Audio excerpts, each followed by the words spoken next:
Assalamualaikum warahmatullahi wabarakatuh. Bismillahirrahmanirrahim. Alhamdulillahi rabbil alamin wa bihi nasta'inu ala umurid dunya waddin. Assalatu wassalamu ala asyrafil anbiya'i wal mursalin wa ala alihi wa ashabihi wa man da'a bi da'watihi ila yaumiddin. Rabbi shrah li sadri wa yassir li amri wa hlul 'uqdatam min lisani yafqahu qawli.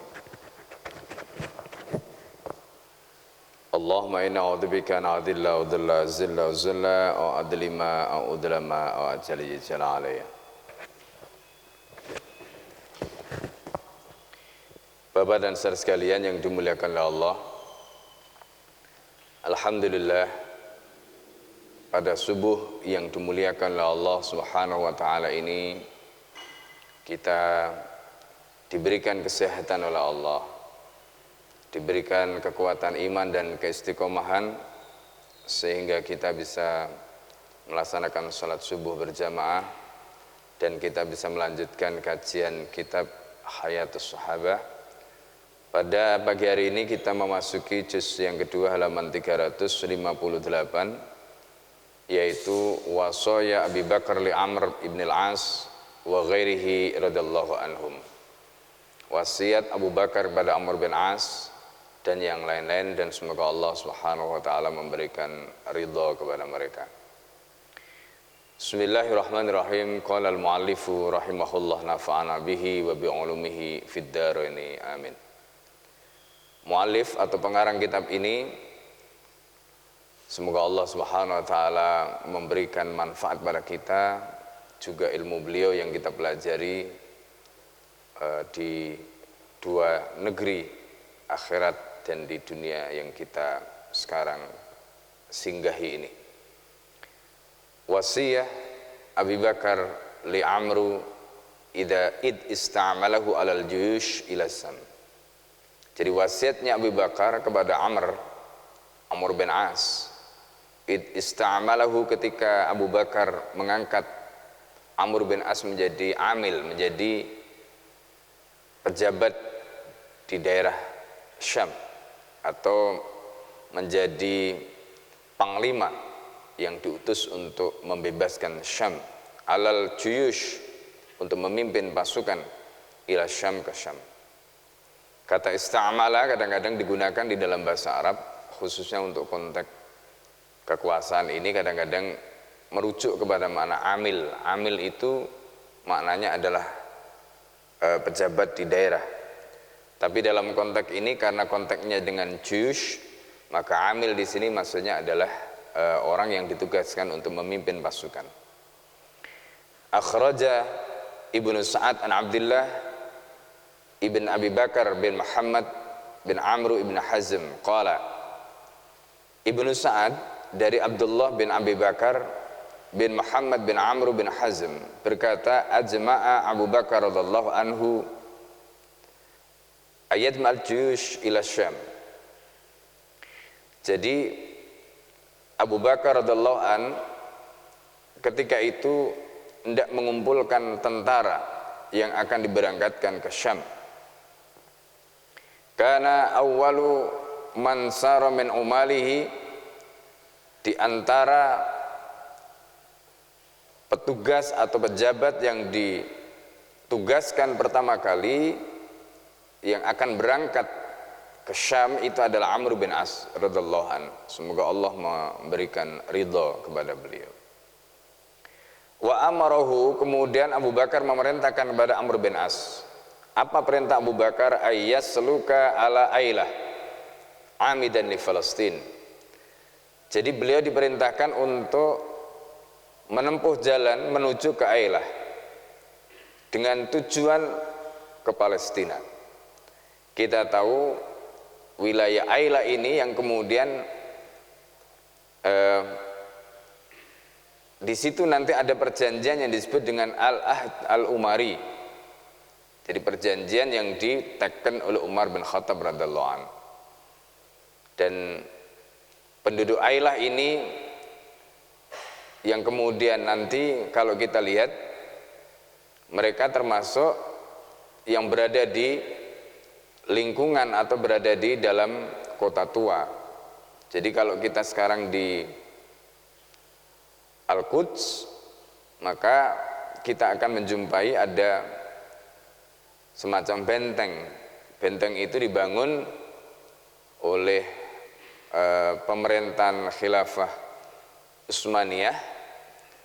Kira-kira panjang benteng itu atau luas benteng itu seluas 15 km kira-kira. Ya, karena saya juga nggak pernah ngukur. Ya. Tapi kita pernah masuk ke sana dan alhamdulillah saya sudah 2 atau 3 kali masuk ke Al-Quds. Ya. Nah, di dalam kota tua itu berdiri gereja tua, yang di situ juga ada tempat yang konon dulu dipakai untuk melakukan penyaliban terhadap Nabi Isa alaihissalam. Di depan gereja tua itu ada masjid. Di masjid itulah yang kemudian dikenal dengan Masjid Umar. Itu ada perjanjian yang disebut dengan Al-Ahad Al-Umari. Ya, ada Al-Ahad Al-Umari. Jadi bagaimana Umar bin Khattab radhiyallahu an ketika menaklukkan wilayah itu, dan ketika itu Umar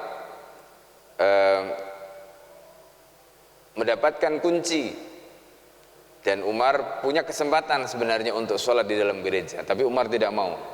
Umar sholat di depannya, dan tempat itulah yang kemudian didirikan masjid. Nah, ini kisah tentang Ailah dan Palestina.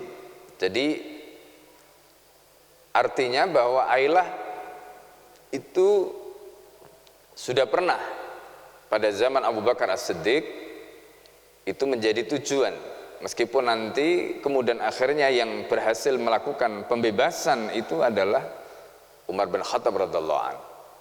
Jadi wilayah Al-Quds dalam hal ini termasuk diantaranya Palestina secara umum itu baru kemudian berhasil ditaklukkan pada zaman Umar, dan itu nanti terjadi setelah perang Yarmuk.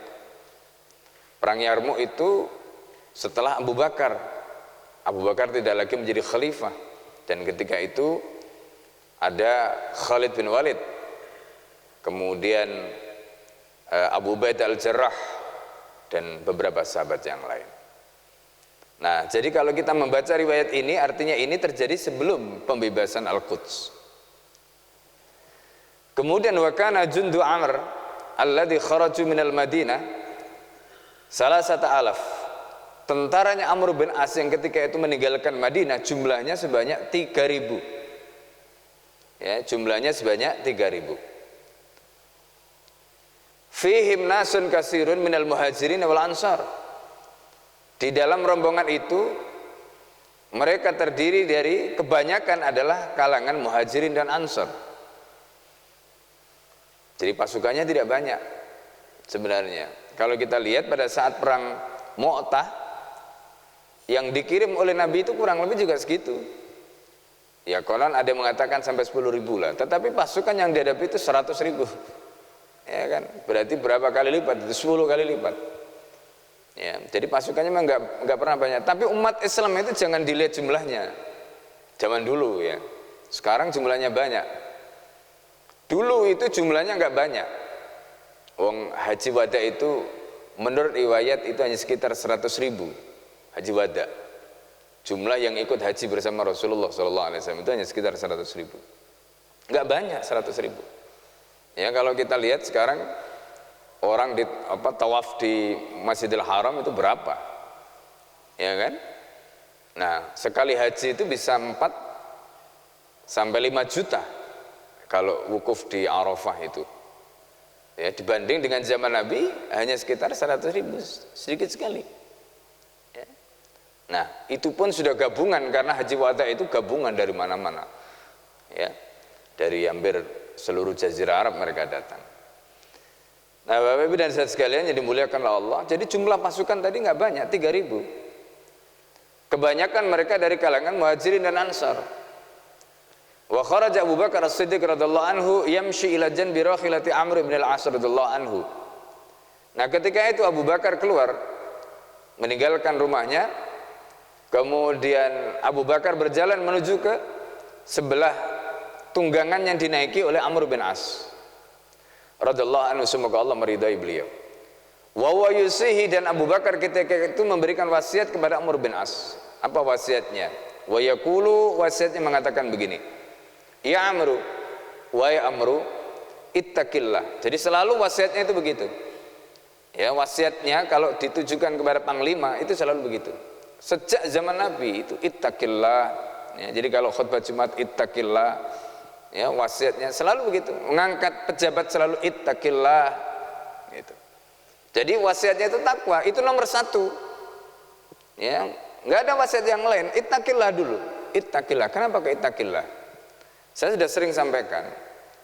Takwa itu ada 4. Ya, takwa itu ada 4. Orang itu kalau tidak memenuhi 4 itu nggak layak disebut takwa.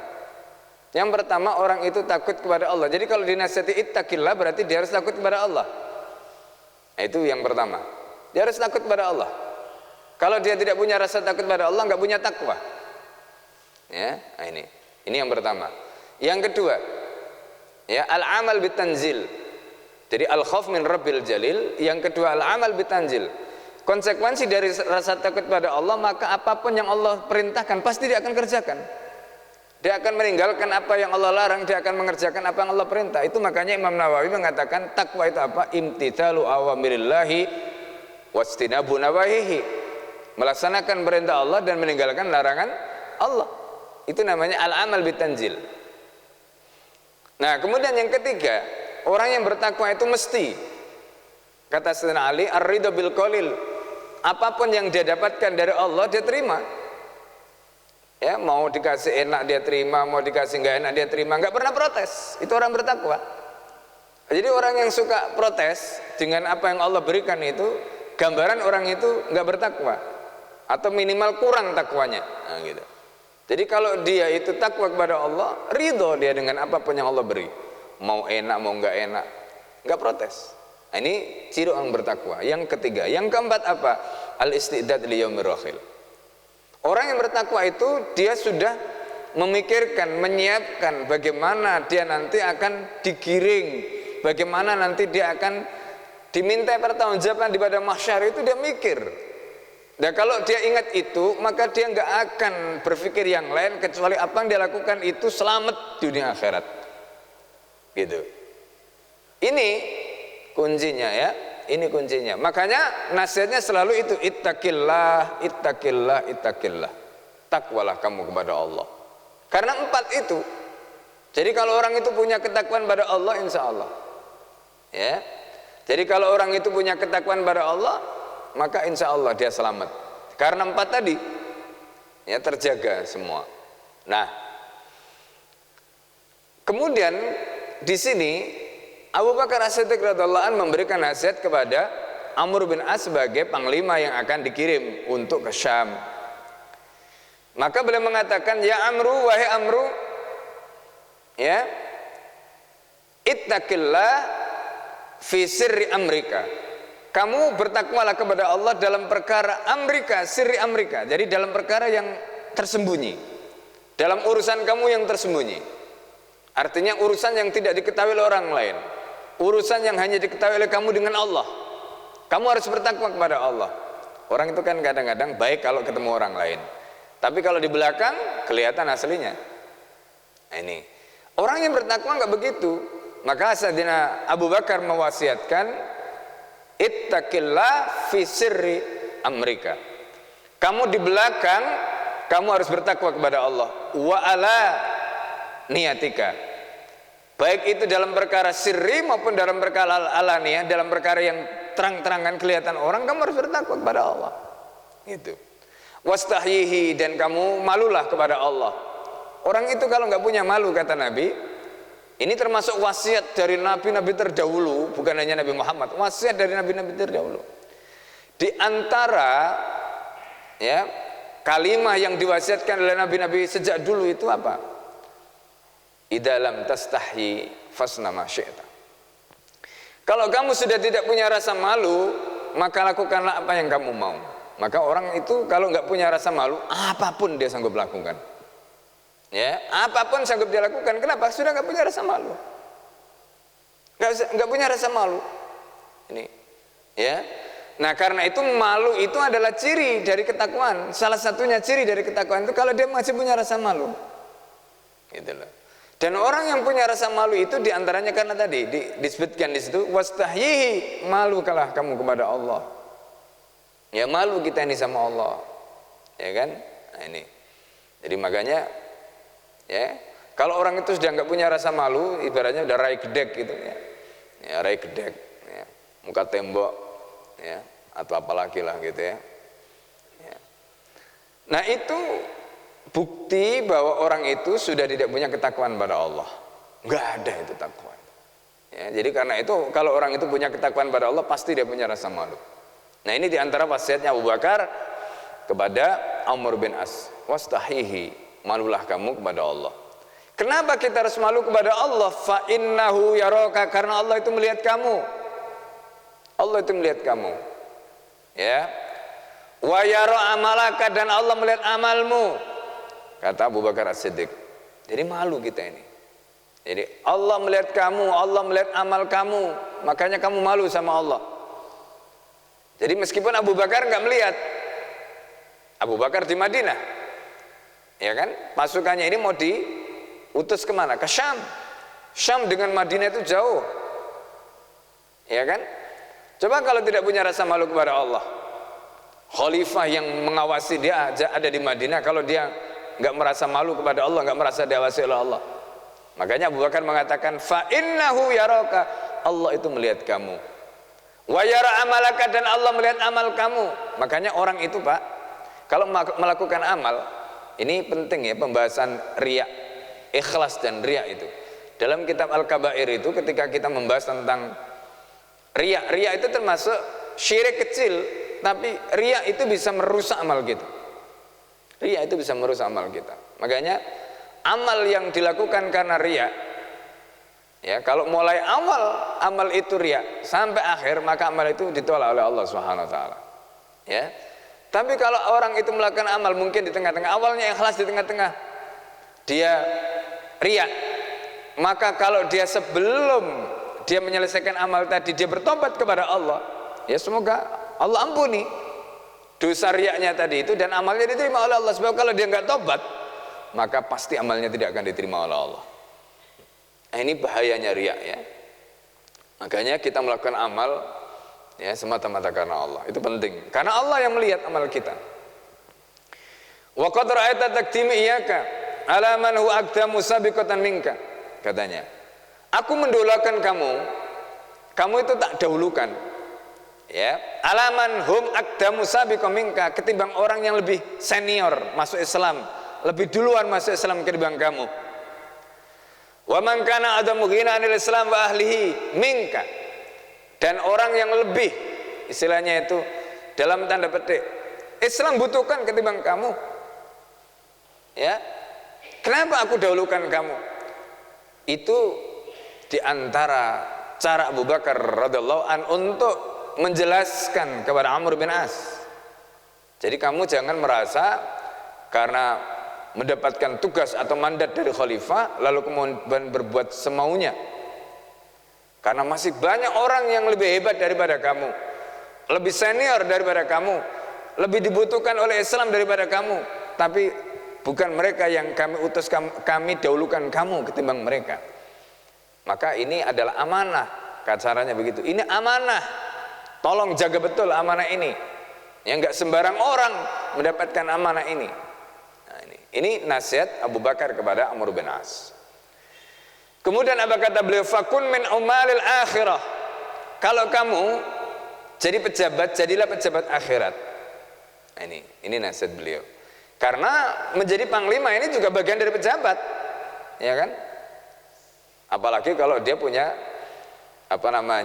jabatan tertentu misalnya gitu ya. Fakun min umalil akhirah. Ya, jadi jadilah kamu menjadi pejabat akhirat. Itu. Warada bima ta'mal wajhillah. Ya.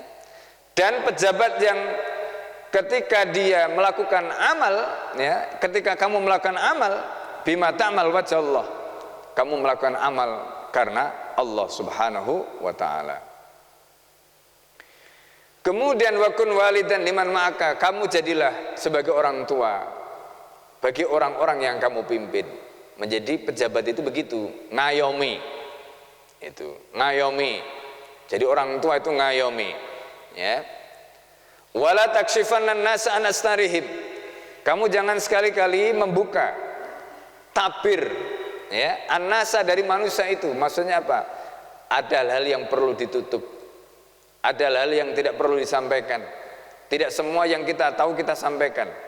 Maka Rasulullah SAW menyatakan, ya, jadi kafa bil mar'i kadiban, cukuplah seseorang itu dikatakan bohong.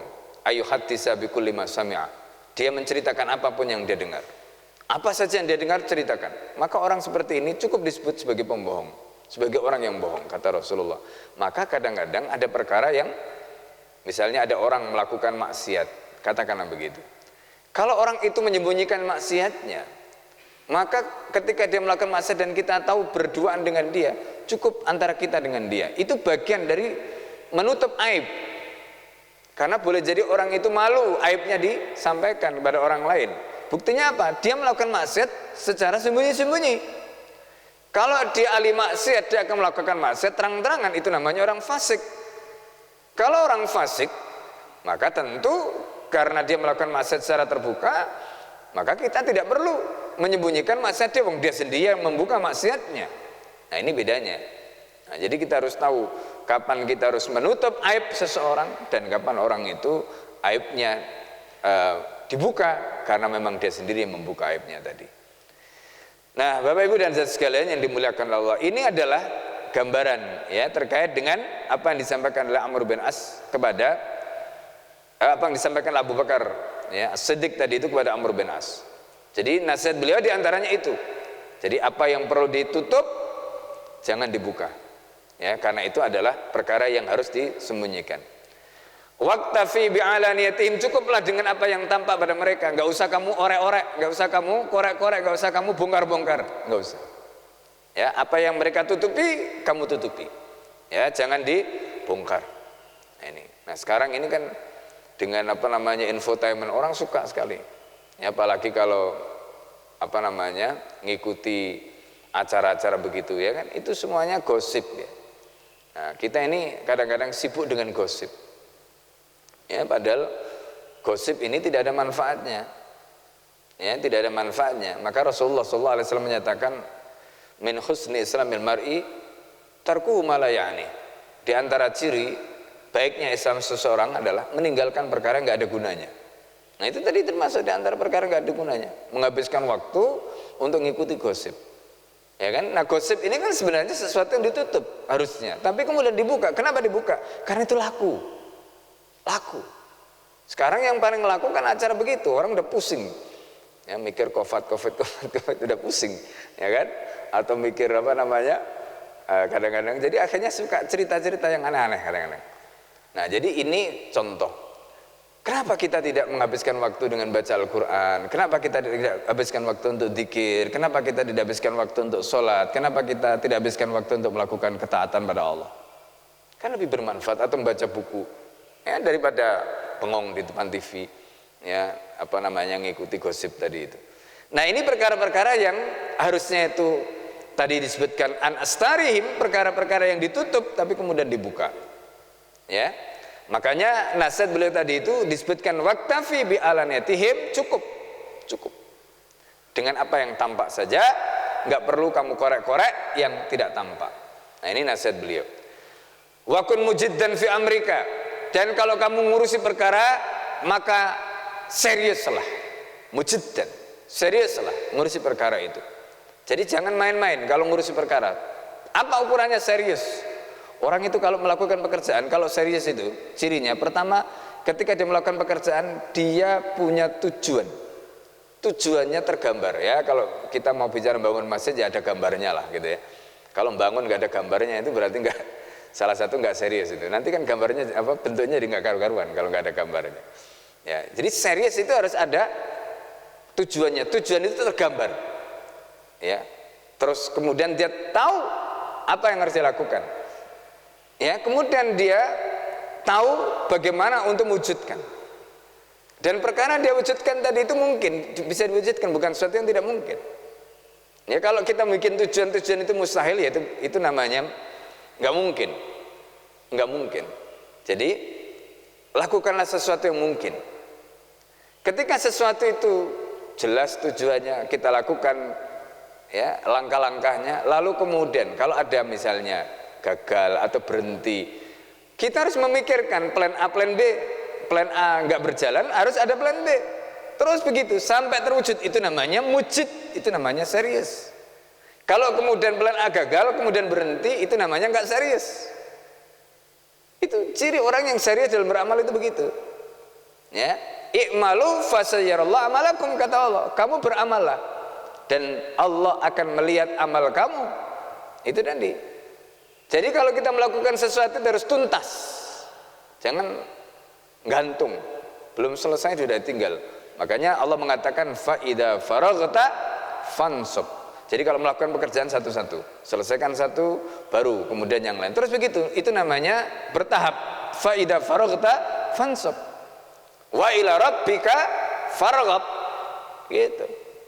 Jadi kita kalau mengerjakan sesuatu satu-satu dulu.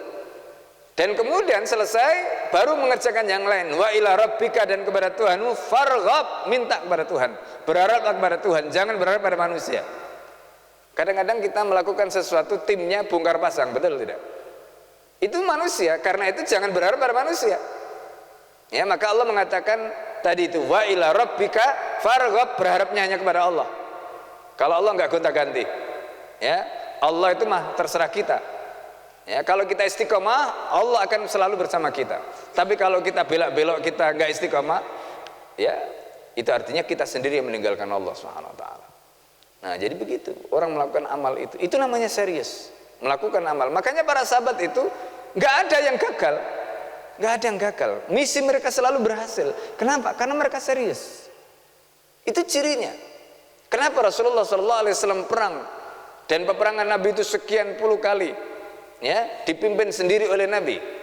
Kemudian selebihnya dipimpin oleh para sahabat, hampir bisa kita katakan ya 99 sekian persen nggak ada yang gagal misinya itu.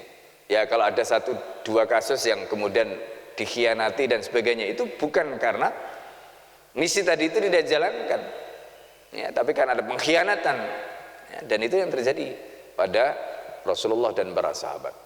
Nah, oleh karena itu Bapak Ibu dan saudara sekalian yang dimuliakan Allah, penting ini ya, orang melakukan amal itu. Nasihat Abu Bakar tadi, wa kun mujiddan fi amrika. Jadi ini untuk kita juga. Kalau kita melakukan suatu serius, insya Allah jadi, nggak akan ada yang nggak jadi. Jadi mau membangun rumah tangga serius, mendidik anak serius, ya, membangun masjid serius, membangun sekolahan serius, jadi. Kalau kita mendidik umat serius, jadi. Ya, masalahnya kita sendiri yang nggak serius. Itu berjuang juga begitu. Kenapa nggak sampai? Kalau nggak serius, ya, nggak serius. Pengen cepet.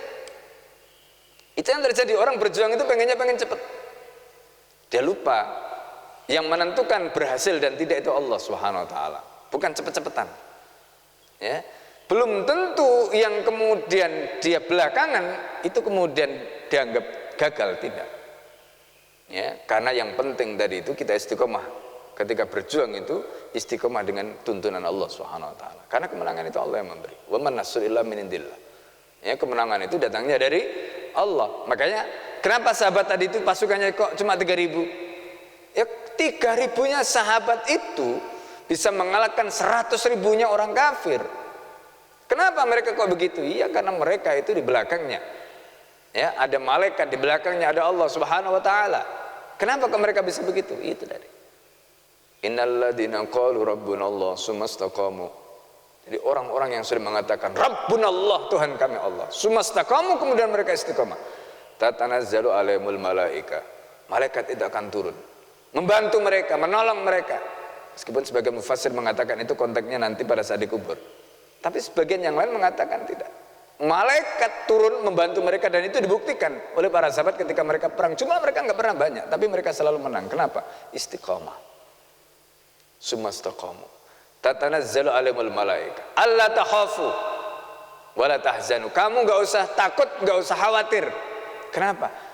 Lawang kalau pasukan malaikat sudah turun, kalau pasukannya Allah sudah menurunkan bala tentaranya, apa kita takutkan? Ya, makanya saya selalu mengatakan, ya. Jadi kalau misalnya kita ini ngurusi urusannya Allah, misalnya kayak sekarang Bapak sekarang bangun masjid, ngurus urusannya Allah, nggak usah takut. Ya. Dananya nggak usah mikir dananya itu urusannya Allah, bukan urusan kita. Urusan kita itu cuma bangun kok. Iya kan? Betul nggak? Urusan kita itu cuma bangun, ya, macul, ngangkat ini itu urusan kita. Sama minta sama Allah. Nanti Allah akan turunkan dari jalan yang menghaitsu la yahtasib. Begitu keyakinannya. Harus yakin. Ya. Jadi kalau kita yakinnya sendiri setengah-setengah, terus piye Allah mau nolong kita itu? Wong kita yakinnya cuma setengah-setengah. Ya, Allah itu kan sesuai dengan keyakinan kita. Kata Allah dalam hadis qudsi, ana inda dhanni abdi bi, aku itu ngikuti persangkaan hambaku kepadaku. Lah kalau persangkaannya setengah-setengah, terus piye? Ya kan? Nah ini akidahnya para sahabat. Loh, para sahabat itu kalau perang itu logistiknya apa kayak tentara sekarang? Ya enggak. Mereka itu, coba perhatikan bagaimana perang Tabuk, bagaimana perang Khaybar, ya. Mereka itu sampai kelaparan karena bekalnya habis. Terus kok bisa menang? Ya itulah akidah. Bahkan ketika mereka itu sudah kelaparan, udah perutnya keroncongan, setelah itu kemudian muncul keledai yang disebut dengan al-himar al-ahliyah, itu kalau dalam hadisnya. Lalu kemudian mereka tangkap keledai itu, mereka sembelih keledai itu, mereka masak, mereka kuliti, mereka masak, sudah mendidih, sudah dagingnya sudah empuk, sudah mau dimakan. Rasulullah ngirim orang untuk mengingatkan mereka bahwa daging yang mereka makan itu haram. Daging yang mereka masak itu haram. Apa yang kemudian mereka lakukan? Langsung dibuang seketika. Buang seketika. Mau lapar, mau apa, nggak peduli, buang. Rasulullah sudah bilang haram, sudah. Gak peduli. Tapi subhanallah, karena akidah seperti itulah, mereka kemudian akhirnya berhasil menaklukkan benteng Khaybar yang berlapis-lapis. Padahal apa? Mereka lapar. Ya, kenapa? Karena ketaatan mereka kepada Allah dan Rasulnya. Gitu. Ini rahasia iman. Ya, itu iman itu nggak bisa kadang-kadang ya memang nggak bisa dinalar, nggak bisa dinalar. Ya kan? Makanya kita itu kalau sudah urusan sama Allah tadi itu urusannya harus iman. Itu kalau kita terlalu menggunakan hitungan matematika, stres nanti. Ya kan? Rizki itu urusannya Allah. Ya, rizki itu urusannya Allah. Ya, ini yang harus kita yakini. Makanya di situ disebutkan dari wakun mujiddan fi amrika wastukil liqa idalaka tawala tajbun.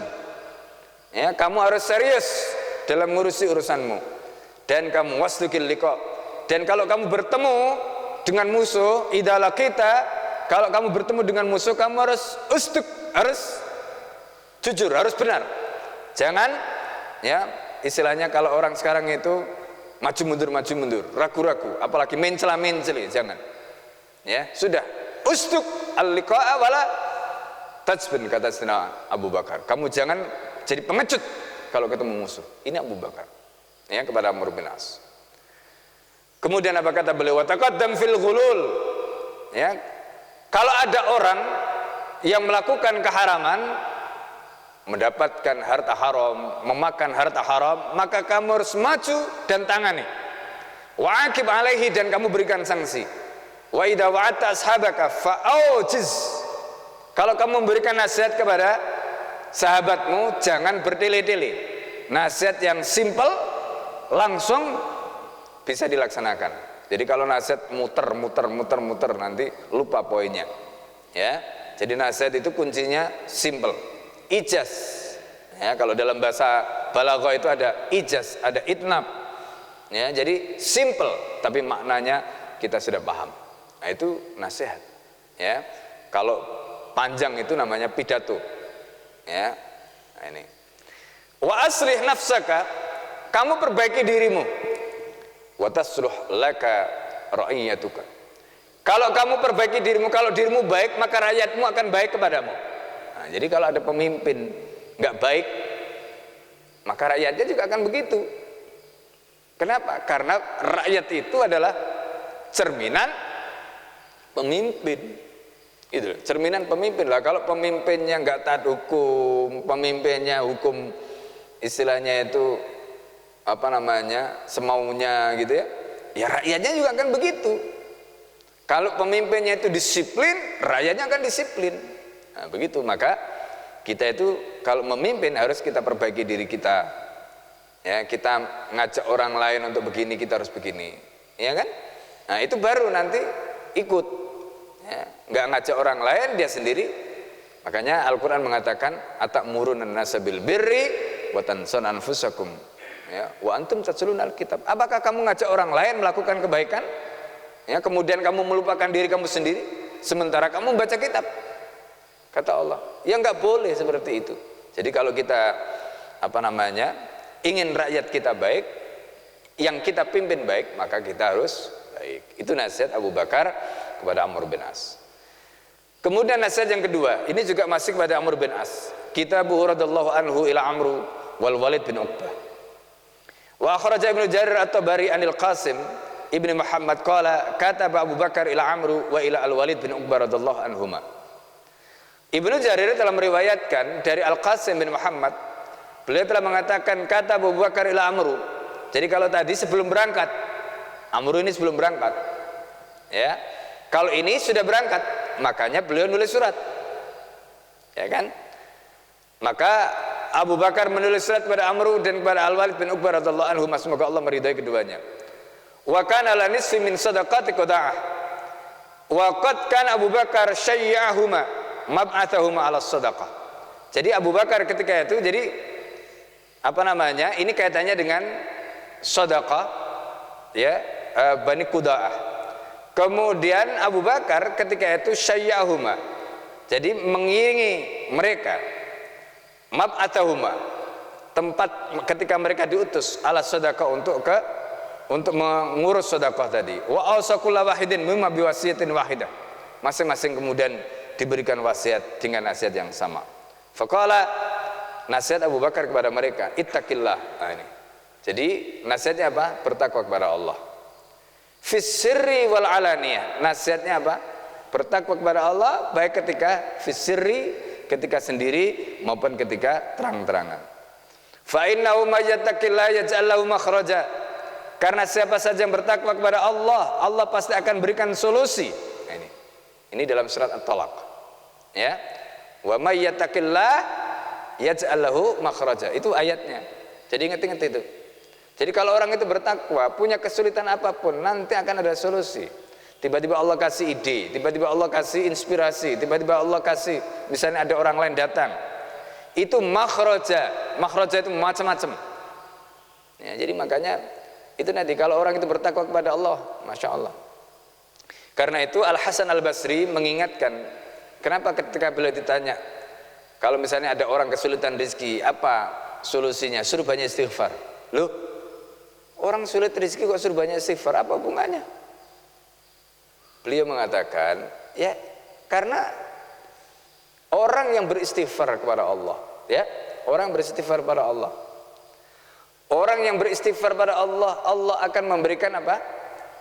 Jalan keluar. Allah akan memberikan ketika dia mendapatkan ampunan dari Allah. Terus kemudian apa hubungannya dengan ketakwaan tadi? Kalau orang itu dosanya diampuni oleh Allah, ya, kemudian istilahnya kedekatan dia kepada Allah kuat, maka pada saat itu Allah akan memberikan jalan keluar.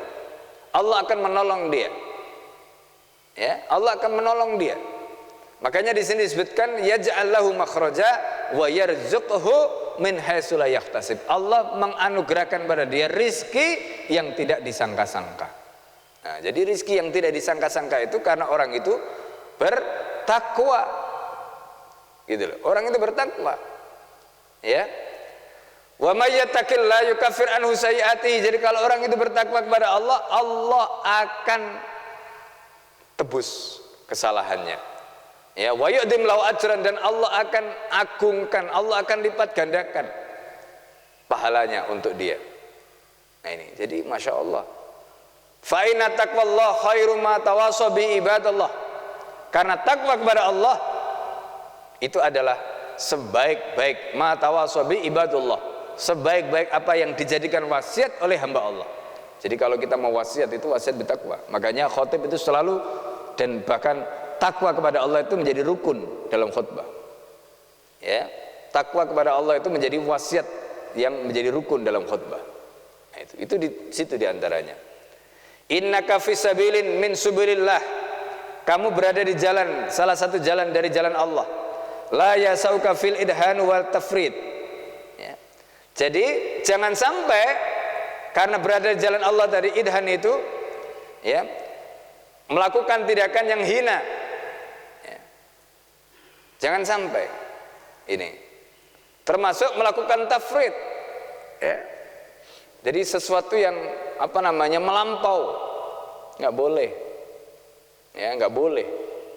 Jadi, nah karena itu, walal ghafla amma fihi qiwamu dinikum wa ismati amrikum.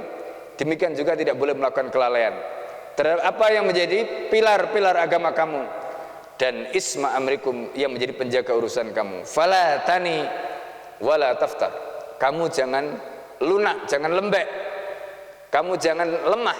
Ini nasihat Abu Bakar pada Amru bin Al-As dan juga kepada Al-Walid bin Uqbah tadi itu. Bapak Ibu dan saudara sekalian yang dimuliakan Allah. Jadi ini gambaran ya, karena seorang khalifah itu menjadi wakilnya Allah di muka bumi. Ya, khalifah itu adalah wakilnya Allah di muka bumi.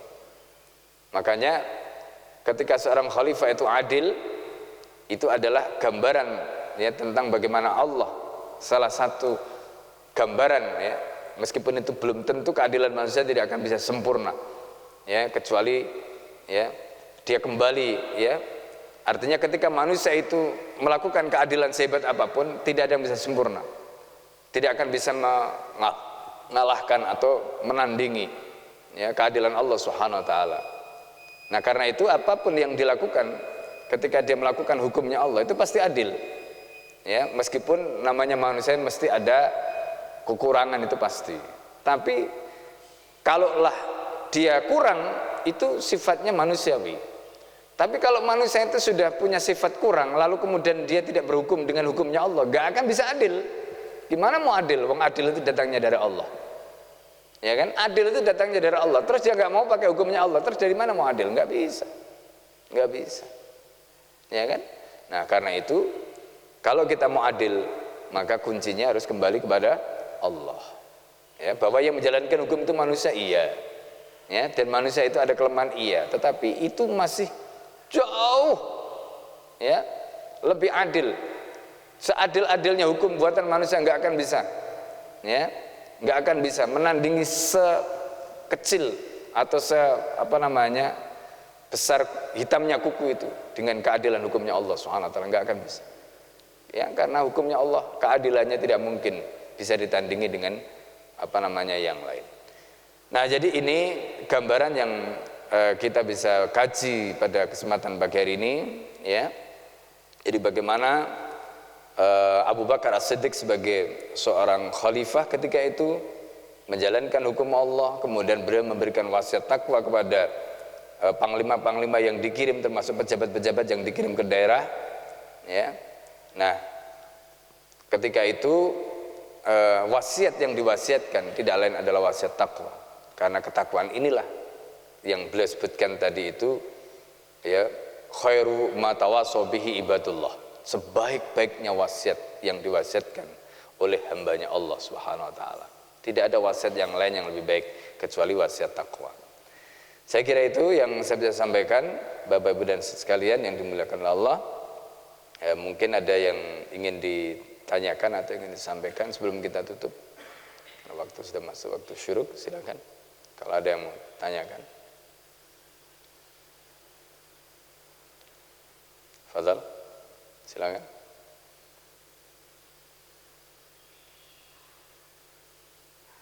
Kalau tidak ada, saya kira cukup. Semoga Allah Subhanahu wa taala menjadikan ilmu kita menjadi ilmu yang bermanfaat, menjadikan majelis kita menjadi majelis yang bermanfaat dan bisa kita amalkan sehingga ilmu ini betul-betul akan membela kita.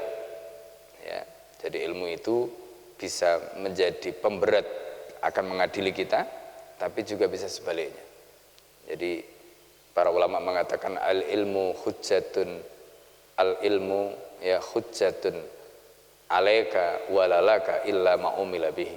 Jadi ilmu itu akan bisa mengadili kita kelak di akhirat, kecuali ilmu yang diamalkan.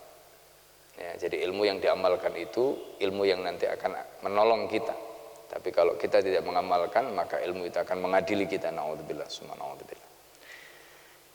Mari kita tutup dengan doa kafaratul majlis. Subhanallah hamdika asyhadu an la ilaha illa anta astaghfiruka wa atubu ilaik.